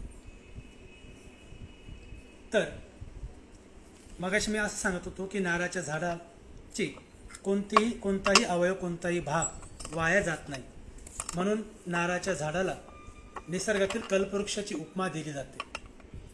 या नारळाचा, त्यातील खोबऱ्याचा आपण आपल्या दैनंदिन जीवनामध्ये वापर करतो. धार्मिक सण, उत्सव, समारंभ अशा प्रसंगी आपण नारळाचा मोठ्या प्रमाणामध्ये वापर करतो. प्रचंड श्रद्धा आपण मनात ठेवून देवापुढे नारळ फोडतो आणि त्यातील खोबरं थोडंसं देवाला देतो, बरंचसं आपण खातो आणि त्या वापरानंतर त्या खोबऱ्यावरील कठीण कवच म्हणजे करवंटी काय करतो तर टाकाऊ म्हणून आपण टाकून देतो. मग टाकून दिल्यानंतर ती करवंटी कुठतरी गटारीमध्ये पडलेली दिसते, उकिरड्यावर दिसते. एका बाजूला कल्पवृक्ष म्हटलं जाणाऱ्या झाडाचं फळ नारळ आणि त्याची करवंटी ही शेवटी उकिरड्यावर दिसते, गटारीत दिसते. मग आपली श्रद्धा गेली कुठं? हा एक चिकित्सक विचार ठेवून पुनर्वापर निसर्ग साधन संपत्तीचा मंत्र पर्यावरण रक्षणाचा, या पर्यावरण रक्षणासाठी खारीचा वाटा उचलण्याचा प्रयत्न गेली 10 वर्ष मी करतोय. केवळ नोकरी, व्यवसाय यापुरता बांधिलकी न ठेवता काहीतरी वेगळं करावं या महत्त्वाकांक्षेतून हस्तकलेचा हा पर्यावरण स्नेही छंद जोपासून मी स्वतःचं एक शिक्षक म्हणून अस्तित्व, त्याचबरोबर एक छोटा का होईना कलाकार म्हणून अस्तित्व जपण्याचा प्रयत्न करतो. छंद म्हणजे फार काही वेगळे नसतात. आपण सारे जाणतो की छंद म्हणजे फुरसतीचा वेळ किंवा रिकामा वेळ घालवण्यासाठी किंवा मनोरंजनासाठी केलेली क्रिया म्हणजे छंद. तर आपणास अधिक काही कलाकृती अजून मी दाखवायच्या आहेत. आतापर्यंत हजारो कलाकृती साकारताना मनगट, मेंदू, जिद्द, परिश्रम, चिकाटी. जे कठीण आहे ते सोपं करावं, जे सोपं आहे ते सहज करावं, जे सहज आहे ते सुंदर करावं आणि त्या सुंदरतेवर आपण प्रेम करावं. या उद्देशातून या कलाकृती ज्या साकारलेल्या आहेत त्या आपल्यासमोर शेअर करताना आपणास त्या नक्की आवडतील. बघूया आपण काही कलाकृती.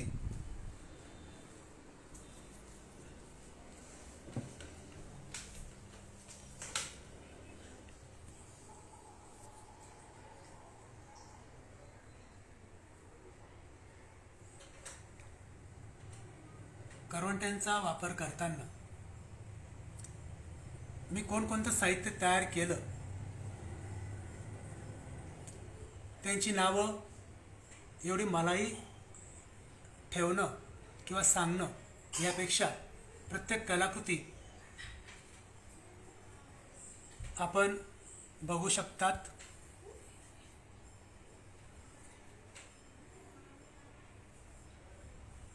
कलाकृती तयार करताना त्याच्यामध्ये मूर्तिमंत स्वरूप कसं यावं याचा पुरेपूर कल्पक विचार केलेला आहे. मात्र हे सर्व करताना मागाशी सांगितल्याप्रमाणे कोणत्याही प्रकारच्या मशीनचा वापर केलेला नाही. केवळ हात हेच मशीन समजून या कलाकृती मी साकारलेल्या आहेत.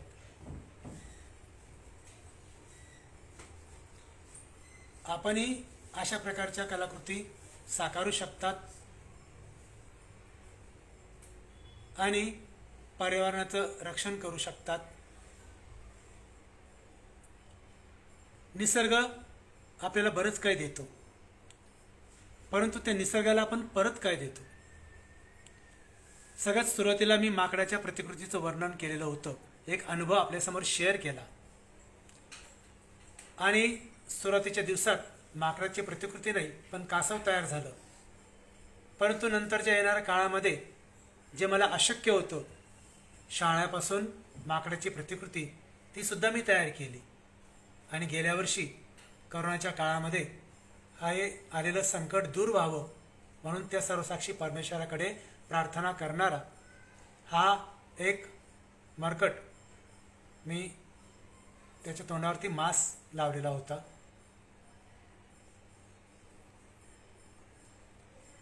पक्षी, प्राणी, उभयचर, कप, फुलदाणी, फुलं, फळं, परडी, कोरफड,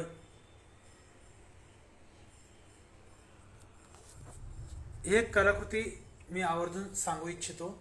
तिला मी नाव दिलेलं कल्पवृक्ष. एकदा फावल्या वेळेमध्ये शाळेत माझ्या विद्यार्थ्यांनी मला प्रश्न केला, सर आता कोणती वस्तू तयार करताय? मी त्यालाच प्रतिप्रश्न केला की कोणती वस्तू तयार करू? तोही विचारमग्न झाला आणि मला म्हटला, सर नारळाच्या करवंटीपासून नारळाचं झाड तयार करा. आणि माझ्या विद्यार्थीने मला दिलेलं आव्हान मी पेललं, स्वीकारलं आणि नारळाच्या करवंटीपासून नारळाचं मी झाड तयार करण्याचा प्रयत्न केला. 2 दिवसानंतर शाळेत गेल्यानंतर माझ्या विद्यार्थ्याला मी ती तयार केलेली कलाकृती दाखवली. त्याला म्हटलं, हे बघ नारळाच्या करवंटीपासून नारळाचं झाड. पण त्याच्या चेहऱ्यावर पाहिजे तो उत्साह, ते आश्चर्य मला दिसलं नाही. तो म्हटला, सर नारळाचं झाड काय असं असतं का? त्याच्या फांद्या कशा अशा आलेल्या असतात.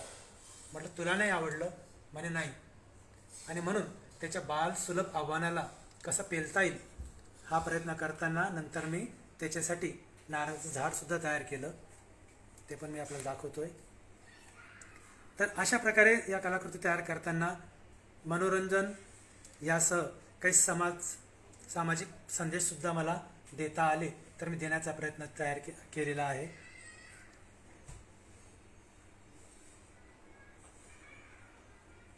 कलेतून शिक्षण, कलेचे शिक्षण, कला हेच शिक्षण. कलेच्या माध्यमातून व्यक्त होणारा माणूस हा जीवनाच्या अनेक संकटांना सहजपणे भविष्यामध्ये तोंड देऊ शकतो. अशा प्रकारचं एक त्याची मानसिकता तयार होते.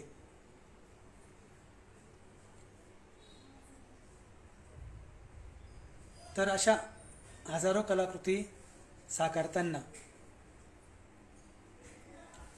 राज्यातील अनेक जिल्ह्यातील शिक्षकांनी हस्तशिल्पकार अशा स्वरूपाची उपमा दिली आणि तिचा स्वीकार करताना मनस्वी आनंद वाटतो. त्याचप्रमाणे स्वजिल्हा सोडला तरी इतर अनेक जिल्ह्यातून आजपर्यंत माझ्या कलेचा खूप सन्मान झालेला आहे. ध्येयाचा ध्यास घेतला की परिश्रमाचा त्रास वाटत नाही. अशा प्रकारचं कलेचे हे सादरीकरण करताना अनेक जिल्ह्यांनी सन्मानित केलं आणि पुरस्कृत सुद्धा केलं.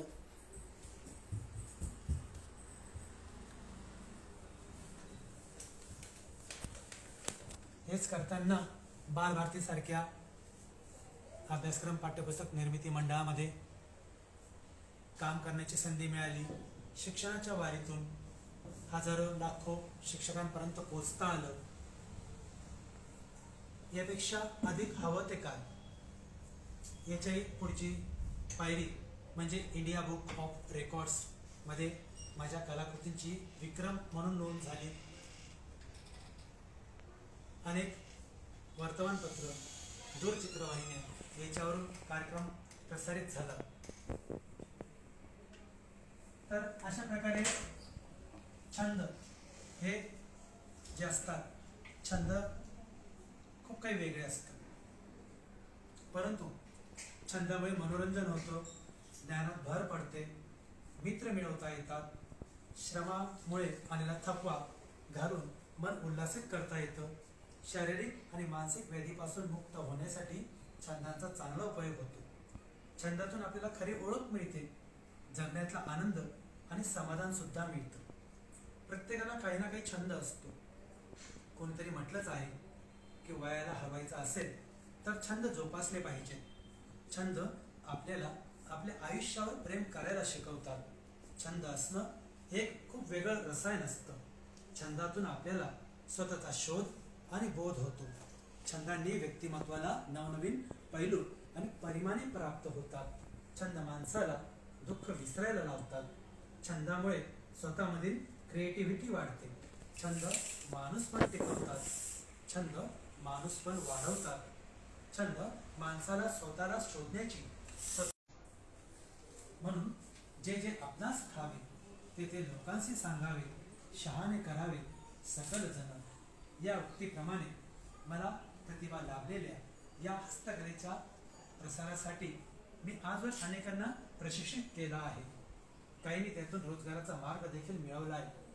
चांगल्यातून उत्तम, उत्तमातून सर्वोत्तम, सर्वोत्तमातून सर्वश्रेष्ठ अशी कलाकृतींची निर्मिती करताना या छंदाने मला हस्तशिल्पकार अशी उपमा मिळवून दिली.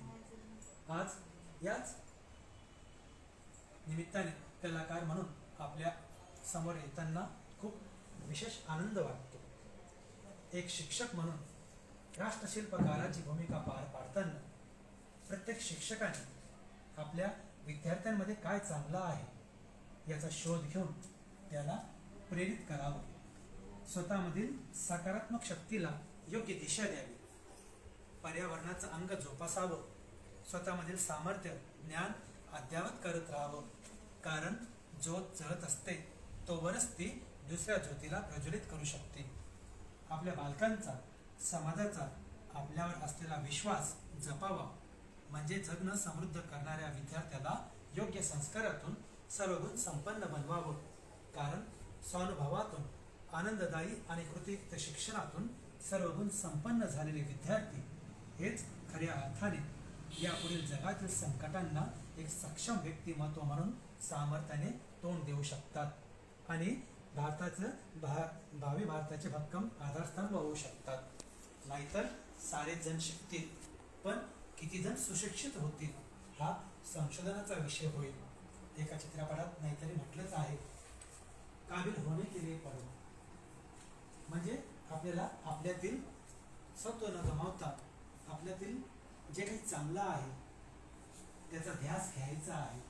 म्हणून आयुष्यात प्रत्येकाने कोणता ना कोणता छंद जोपासावा हे या निमित्ताने मला आपल्याला सांगायला आनंद वाटतो.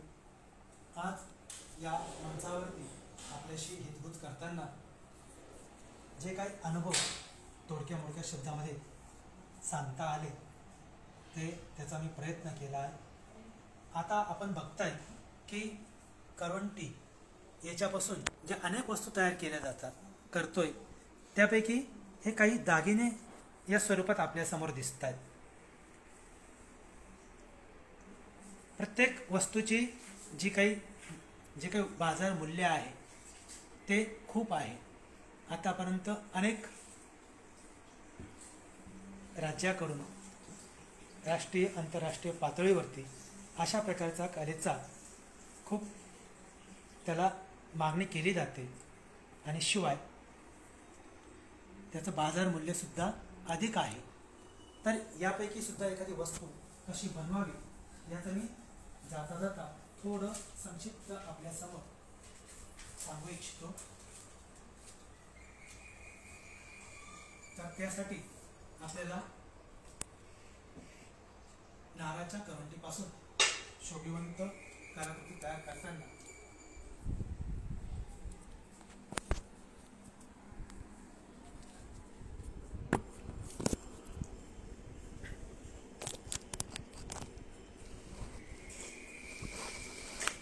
तर दागिने या स्वरूपामध्ये आपल्याला काय तयार करता येईल त्यासाठी पुन्हा आपण करवंटीकडे जाऊया. करवंटीचा एक तुकडा मी घेतलेला आहे आणि याच्यावरती आपल्याला पुन्हा एकदा रेखांकन करायचं आहे की आपल्याला कशा प्रकारे आपल्याला कोणता आकार हवा आहे. म्हणून मी या ठिकाणी एक आकार गिरवतोय करवंटीवर. आपण बघू शकता अशा प्रकारचा एक आकार मी याच्यावर कोरलेला आहे आणि तो आकार या आरेच्या माध्यमातून आपण कापणार आहोत. कापण्याची पद्धत आपल्याला समजलेली आहे, मी असं गृहीत धरतो आणि अशा पद्धतीने त्याला आपल्याला कापायचं. असं समजा तो करवंटीचा तुकडा मी कापलेला आहे, गृहीत धरा. आणि तो कापल्यानंतर अशा प्रकारचा एक भाग आपल्यासमोर दिसतो. तर याच्या ज्या कडा आहेत त्या जरा ओबडधोबड दिसत आहेत. त्या कडा सुद्धा आपल्याला पॉलिश पेपरने घासून व्यवस्थित करता येतात. काही आकार मी आपल्यासमोर दाखवतोय. अशा प्रकारचा एक आकार मी कोरलेला आहे, कापलेला आहे. आता हा जो आकार आहे याला या पद्धतीने घासत जाऊन एक ओझरती कल्पना आपल्याला यावी. पॉलिश पेपर, करवंटी, तर त्याचा आकार आपल्याला कापता येतो, कापता येईल. आणि त्यानंतर आपल्याकडे असणारा एखादी धागा त्याचा आपण वापर करूया.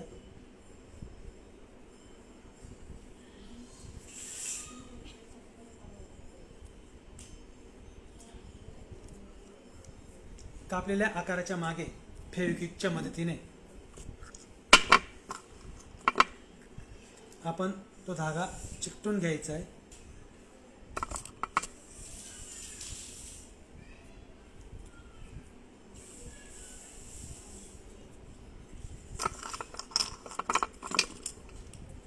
आणि अशा पद्धतीने कलाकृती तयार केली.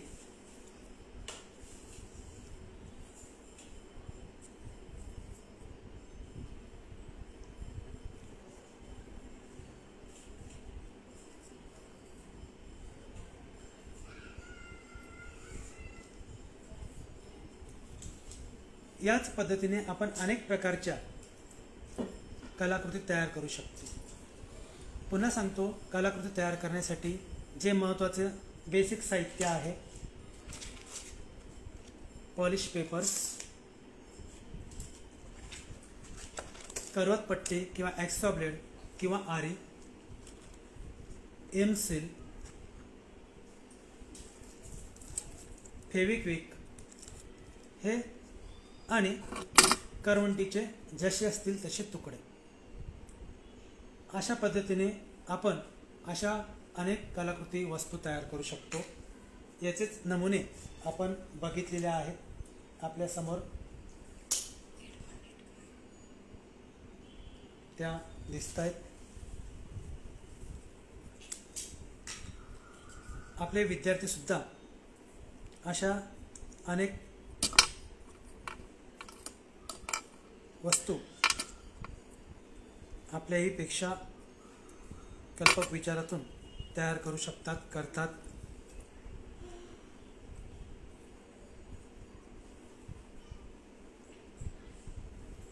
तयार करताना सगळ्यात महत्त्वाची गोष्ट, या कलाकृती वस्तू तयार करताना खूप अल्प खर्चात, कमी खर्चामध्ये या तयार होतात. मात्र यांचं बाजार मूल्य हे तेवढंच जास्त आहे.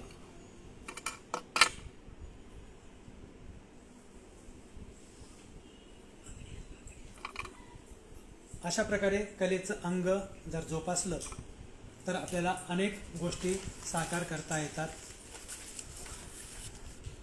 तर आज या कलेच्या कला कार्यान्वयन या विषयाच्या माध्यमातून आपण सर्वांसमोर प्रकट होण्यासाठी, व्यक्त होण्यासाठी जे काही मला अवगत आहे ते सगळ्यांसमोर सादरीकरण करण्यासाठी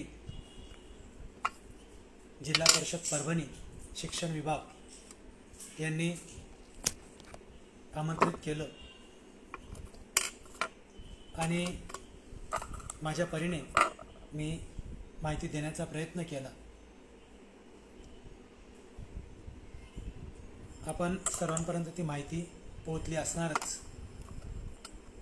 त्याचप्रमाणे याबाबत जर आपल्या काही शंका असतील तर आपण मला नक्की विचारू शकतात. फेसबुकवरती माझं पेज आहे, त्या पेजला आपण भेट देऊ शकतात आणि आपण त्या पेजवरून ज्या इतर कलाकृती तयार केलेल्या आहेत त्या आणि यापुढे येणाऱ्या अनेक कलाकृती आपणापर्यंत त्या बघायला मिळतील. त्याचप्रमाणे सोशल मीडियाच्या माध्यमातून इंस्टाग्राम, व्हॉट्सॲप, यूट्यूब याच्यावरती पण या कलाकृती माझ्या आपल्याला पाहायला मिळतील. या बाबतीतल्या शंका आपण विचारू शकतात. मी आता कमेंट बॉक्समध्ये माझ्या पेजचं मी लिंक आपल्याला देतो आहे. अजून जर कोणाला काही प्रश्न विचारायचे असतील तर कमेंट बॉक्समध्ये आपण विचारू शकतात. दिलेली माहिती आपण सर्वांना समजली असणार अशी मी अपेक्षा करतो. आणि जर काही शंका असतील तर 5 मिनिटात आपण चॅटबॉक्समध्ये नोंदवू शकतात.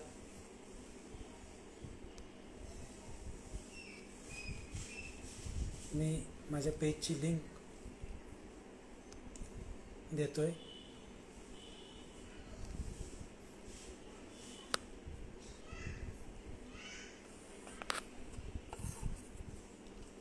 या सादरीकरणाच्या निमित्ताने आदरणीय शिक्षण अधिकारी डॉक्टर सुचिता पाटेकर मॅडम, सर्व कोर टीम, जिल्हा परिषद परभणी अंतर्गत सर्व शिक्षक आणि जे या आभासी विचार मंचावरती जोडले गेलेत त्या सर्व शिक्षक मित्रांनी मी मनापासून धन्यवाद देतो. आणि या सादरीकरणाच्या अंतिम टप्प्यामध्ये येणाऱ्या संकटाला आपण तोंड देताना सर्वांनी सुरक्षित राहा, काळजी घ्या, अशा प्रकारचा एक मी आपणास सांगू इच्छितो. आणि शेवटी एवढंच सांगेल, तू बुद्धी दे, तू तेज दे, नवचेतना विश्वास दे, जे सत्य सुंदर सर्वता आजन्म त्याचा ध्यास दे, पंखास या बळ दे, नवे झेपावण्या आकाश दे, नवे झेपावण्या आकाश दे. धन्यवाद.